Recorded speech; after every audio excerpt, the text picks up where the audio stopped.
नमस्कार दोस्तों, मैं हूं पुलकित मोहन सिंगला। स्वागत है आपका हमारे चैनल में। दोस्तों, आज हम इस विषय में बात करेंगे कि क्या बुरे लोग, गंदे लोग, पापी मनुष्य हमारे प्यार देने से, दुलार देने से सुधर सकते हैं।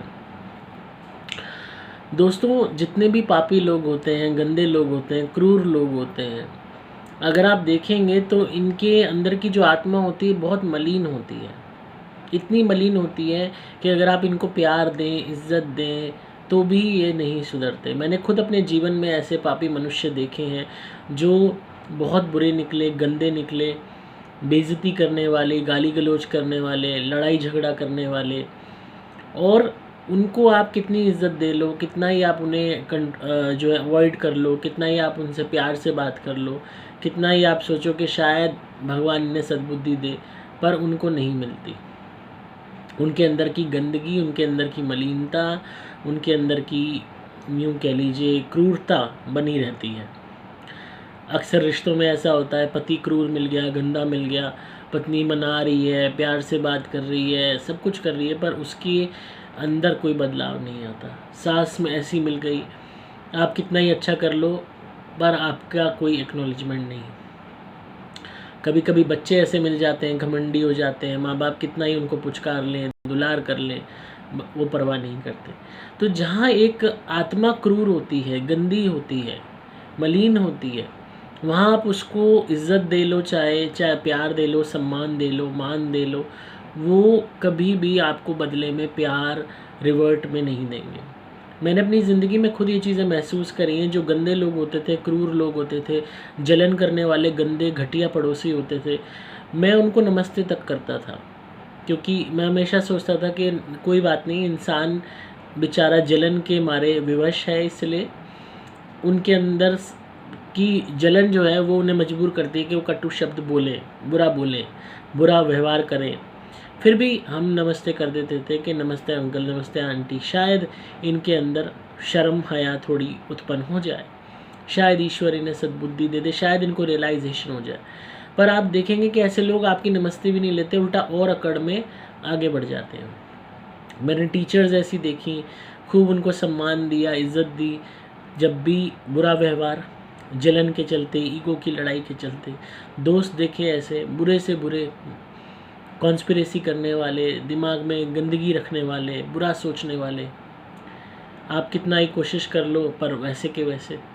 रिश्तेदार देखे ऐसे, कितना ही आप इज़्ज़त दे लो, मान सम्मान दे लो, पर आपका बुरा करने के लिए सबसे पहले आगे। और दुश्मन का तो कहना ही क्या, दुश्मनों तो ऐसे गंदे होते हैं कि उनके अंदर ज़रा भी दया धर्म नहीं होती। वो भूल जाते हैं कि ईश्वर उन्हें भी देख रहा है। मैंने यहाँ तक कि यूट्यूब में ऐसे व्यूअर्स भी देखे, सब्सक्राइबर्स भी देखे, जो एकाध जन इतने गंदे निकले, इतने ज़्यादा गंदे, उल्टी सीधी बकवास लिखनी, गालियाँ लिखनी। उनको अवॉइड करो या उनको सम्मान दो बदले में कि भाई शायद इस इंसान में अकल आ जाए, शायद ये सुधर जाएँ, शायद ये ईश्वर से डरें, शायद ये बुरा कर्म आगे ना करें। पर मैंने ये चीज़ रियलाइज़ की इस पूरी जर्नी में लाइफ की कि जितने भी ये गंदे लोग होते हैं, जो भी मुझे खासकर मिले, पड़ोसियों के रूप में, जानकार के रूप में, दोस्तों के रूप में, रिश्तेदारों के रूप में, दुश्मनों के रूप में, अब रिसेंटली यूट्यूब में जो है एक आध व्यूअर्स ऐसे मिले गंदे। जो गंदे लोग होते हैं ये हमेशा गंदे रहते हैं। इनके अंदर कभी भी इंसानियत का बीज नहीं पनप सकता, क्योंकि आप एक चीज़ नोटिस करेंगे, इनकी पूरी आइडियोलॉजी ही नेगेटिव होती है। ये सामने वाले को देखेंगे तो नेगेटिव सोचेंगे, सामने वाले के विषय में हमेशा नेगेटिव इनकी थिंकिंग रहेगी, चाहे सामने वाला अपना दिल निकाल के रख दे तो भी। आप इनके लिए कितना ही कर दो, थोड़ा पड़ जाएगा, पर ये नहीं सुधरेंगे। इनके अंदर वही क्रूरता, वही मलिनता रहेगी, क्योंकि एक तो इनका अंदर जलन का भाव रहता है जो इनको इतना गंदा बनाता है। दूसरा, इनके अंदर मुफ्तखोरी होती है कि हर चीज़ इनको मुफ्त में मिलती रहे, मुफ्त सामान, मुफ्त की मदद, मुफ्त की हर चीज़ इनको मिलती रहे। तीसरा, इनको एक ये वो होता है, कॉम्प्लेक्स होता है, हीन भावना होती है सामने वाले को देख के कि ये कहाँ है और सामने वाला कहाँ पहुँच गया। और ये खुद कुछ नहीं कर सकते जीवन में, खुद फेलियर होते हैं, तो इनके पास एक ही दिमाग में वो होती है कि सामने वाले को बुरा बोलो, उनको कोसो, गाली दो, उल्टा सीधा उनके बारे में लिखो, उल्टा सीधा उनको बदनाम करो, कि उनके वो जो है उकसाओ, प्रोवोक करो, या उनके खिलाफ कुछ भी उल्टे सीधे गेम्स खेलो, गॉसिपिंग करो, बिचिंग करो, और उससे इनके मन को शांति मिलती है सोच के कि हाँ हमने कुछ अचीव कर लिया। पर ये भूल जाते हैं कि तुम और गलत में जा रहे हो। इस सब से तुम और बुरे कर्म, पाप कर्मों को अर्जित तो कर ही रहे हो, पर तुम कितने बड़े बेवकूफ़ हो, अपनी ज़िंदगी का अहम हिस्सा दूसरे पे बर्बाद कर रहे हो। जिस वक्त वक्त सबसे कीमती होता है दोस्तों इस दुनिया में, उससे कीमती चीज़ इस दुनिया में कोई नहीं हो सकती। और अगर कोई भी इंसान आपके बारे में बात कर रहा है और अपना वक्त बर्बाद कर रहा है, आपको कोस रहा है, अपना वक्त बर्बाद कर रहा है, आपको गाली दे रहा है, अपना वक्त बर्बाद कर रहा है, तो कितनी कीमती चीज़ को बर्बाद कर रहा है। उस वक्त में वो खुद के लिए कितना कुछ कर सकता था, और मेहनत कर सकता था, और पढ़ाई कर सकता था, और पैसे कमा सकता था, और नौकरी कर सकता था, अपने परिवार पे ध्यान दे सकता था, घर की जिम्मेदारियां देख सकता था, बहुत कुछ कर सकता था। पर जितने भी ये नेगेटिव और गंदी और क्रूर मानसिकता के लोग होते हैं, ये अपनी ज़िंदगी का अहम वक्त आपके ऊपर वेस्ट करते चले जाते हैं, या तो आपसे लड़ने में, या आप पे चिल्लाने में, या आपको गाली देने में, या आपसे झगड़ने में, या आपको कोसने में, या आपके विषय में आपके पीठ पीछे बात करने में। और ये बेवकूफ़ लोग भूल जाते हैं कि तुम कितना अपना वक्त बर्बाद कर रहे हो।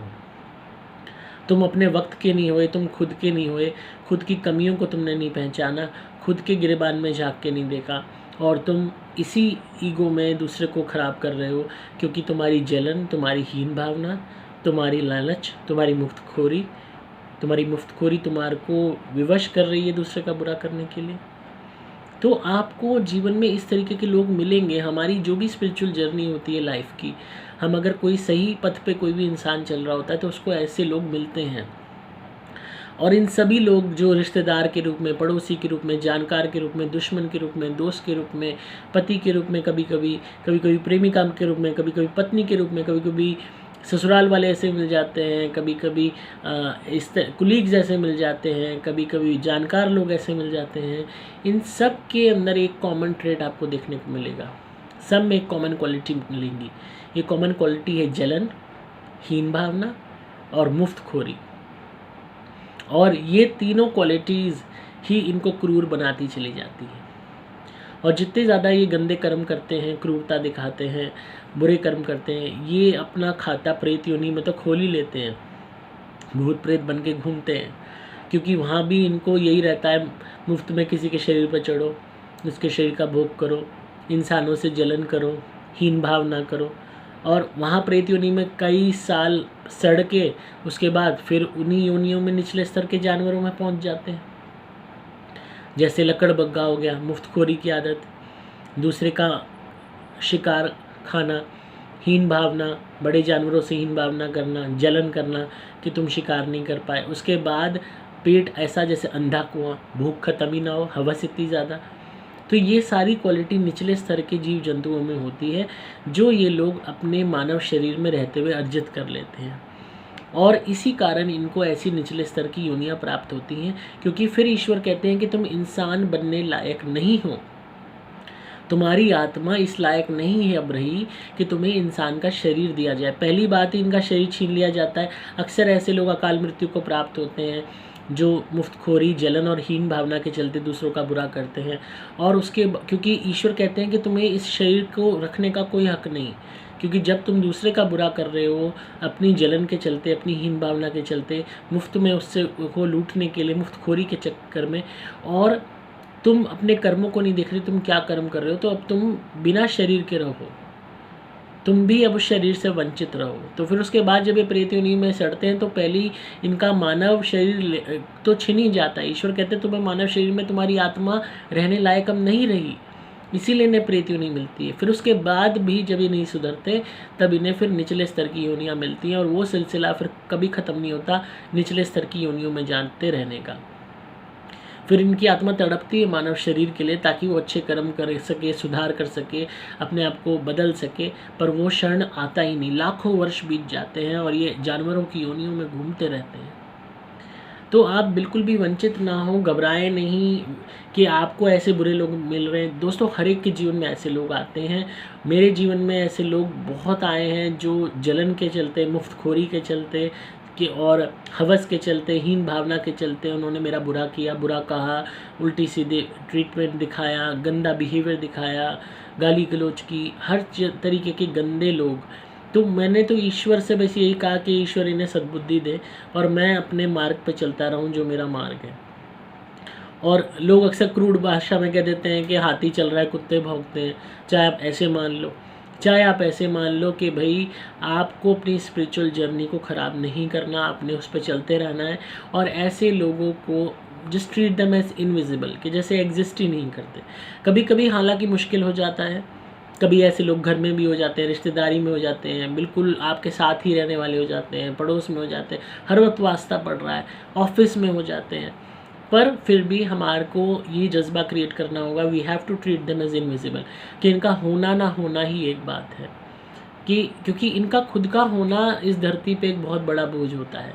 इनके अंदर की मलिनता, इनकी पाप से भरी हुई इनकी आत्मा इनको कभी भी सत्कर्म नहीं करने देती, कभी भी ये सोसाइटी के लिए, समाज के लिए कोई अच्छा योगदान नहीं देते, कभी भी ये कोई अच्छा एग्जाम्पल सेट नहीं करते, और सिर्फ ये समाज के लिए हानिकारक तत्व होते हैं, लोगों के लिए हानिकारक साबित होते हैं, अपने खुद के परिवार तक के लिए ये हानिकारक साबित होते हैं। इनका रहना, इनका अस्तित्व ही मानव जीवन में बुरा माना जाता है। इसीलिए मलिन आत्माएं होती हैं, ना ये सुधरती हैं ना सुधर सकती हैं, बस ये अपनी मलिनता, गंदगी और क्रूरता के मद में घूमती रहती है। कहते हैं ना, नकटे की नाक कटी 1.25 गज और बड़ी, कि ये वो इतने बुरे लोग होते हैं ये कि ये कितने ही बदनाम हो जाएं, कितना ही आप इनको अवॉइड करो, कितना ही ज़्यादा आप इनको समझाने की कोशिश करो, इनका घमंड, इनकी गंदगी, इनके अंदर की मलिनता, इनके अंदर की क्रूरता, इनके अंदर की मुफ्तखोरी, इनके अंदर का लालच, इनके अंदर की जलन बढ़ती ही जाती है। क्योंकि अंत में इनका प्रारब्ध जो लिखा है, जानवरों के निचले स्तर की योनियों में जाना, वो कैसे पूरा होगा? वो तभी तो पूरा होगा जब ये उन्हीं कर्मों को रिपीटेडली करते रहेंगे। तो कर्म बंधन इनको अपने आप उसी प्रारब्ध तक ले जाता है। तो इसीलिए आप कभी व्याकुल ना हो और हमेशा इस बात को ध्यान रखें कि हमारा लक्ष्य चिड़िया की आँख है, यानी कि ईश्वर को प्राप्त करना। हमें अपने कर्म करते रहना है और ऐसे तो आते जाते रहेंगे हमारे रास्ते में, इनकी परवाह नहीं करनी। तो आई होप आपको आज की वीडियो पसंद आई हो। अगर आप किसी भी नेगेटिविटी से परेशान हैं तो आप मेरी धुनी मंगवाइए, डिस्क्रिप्शन में आपको डिटेल्स मिल जाएंगी, या मेरे द्वारा कवच या लॉकेट पहनिए, सदैव रक्षा होगी। मैं हूँ आपका दोस्त पुलकित मोहन सिंगला।